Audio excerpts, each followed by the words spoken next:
நிவின் பாலி, சாய் பல்லவி நடிப்பில் கடந்த வருடம் மே 29ஆம் தேதி வெளியான மலையாள திரைப்படம் பிரேமம். தமிழ்நாடு, கேரளா உள்ளிட்ட பல மாநிலங்களில் வெளியானது. ஆல்போன்ஸ் புத்திரன் இயக்கிய இந்த காதல் படம் மலையாளத்தில் சூப்பர் ஹிட் ஆனது.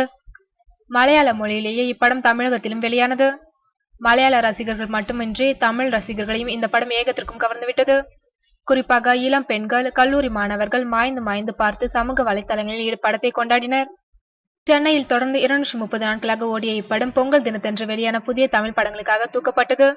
ஆனால் ரசிகர்கள் பலர் மீண்டும் இந்த படத்தை திரையிடுமாறு கேட்டுக்கொண்டனர். எனவே மீண்டும் இப்படம் திரையிடப்பட்டு வருகின்றது.